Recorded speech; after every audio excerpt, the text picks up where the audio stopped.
পেরেছি। এই দেখো ভাই, কি জোস লেভেলের একটা ভেড়ার মাথা দিয়ে দিয়েছে, কিন্তু এটা এখনো পর্যন্ত আমি পাইনি, কারণ এইটা পাওয়ার জন্য 210 মিনিট র্যাঙ্ক খেলা লাগবে। আর এতক্ষণ ধরে টানা 1 লাগার র্যাঙ্ক ম্যাচ খেলার পরেও মাত্র 201 মিনিট আমরা কমপ্লিট করতে পেরেছি। ভাই আজকে সকালেও আমি দেখেছিলাম মাত্র 80 মিনিট খেলেছি, তারপর থেকে টানা 1 লাগারে খেলতে খেলতে 201 মিনিট পর্যন্ত আমরা র্যাঙ্ক ম্যাচ খেলেছি। অবশ্য র্যাঙ্ক ম্যাচ গুলো খেলা কম, র্যাঙ্ক ম্যাচ শুধুমাত্র স্টার্ট দিয়ে বসে ছিলাম, টাইম গুলো কাটাইতেছিলাম আর কি। কিন্তু যেটাই হোক না কেন 201 মিনিট অলরেডি আমাদের পার হয়ে গিয়েছে। আর মাত্র একটা ম্যাচে মনে হয় বাকি আছে, ওইটার পর পরে দিয়ে দিবে আমাদেরকে ভেড়ার মাথা। এবং প্রথমবারের মতো ট্রিপলার খরগোশ হতে আছে ভেড়া।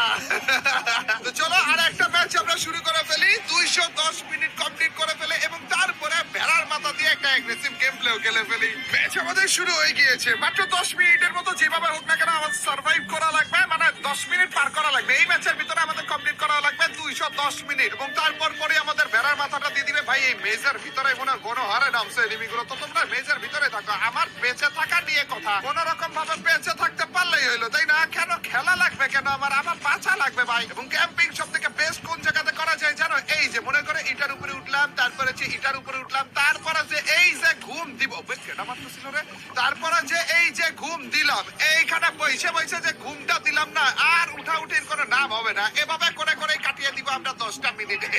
10 মিনিট তো কাটাতে পারবো না, একটু পরে দেখবো যে জোন অন্য জায়গায় দিয়ে দিয়েছে, তখন যে নামা লাগবে আর কি। কিন্তু কথা ওইটা না, কথা এইটা যে আমাদের সার্ভাইভ করা লাগবে এবং যেভাবে হোক না কেন এই ম্যাচের ভিতরে 210 মিনিট কমপ্লিট করা লাগবে, তারপরে ভেড়ার মাথা নিয়ে খেলবে অ্যাগ্রেসিভ গেম প্লে। তো তোমরা এখন বুঝে গেলে ট্রিপলার কোন জায়গায় এসে ক্যাম্পিং করে। ট্রিপলার যদি ম্যাচে পড়ে তাহলে অবশ্যই অবশ্যই এই জায়গাটা একবার চেক করে নিও, দেখো ট্রিপলার এই সিপার মধ্যে বসে আছে কিনা। বে কিরে কার জানি লাফানোর আওয়াজ পাইতেছি, ওবে ওবে চান্দুরে, ওবে খারাপে দেখছো নি ভাই? আমি বলি কিরে ভাই এখানে কার জানি লাফানোর আওয়াজ পাইতেছি, কোন নষ্ট পাবলিক যেটা আমার মতো ক্যাম্প করার জন্য, ওই দেখো।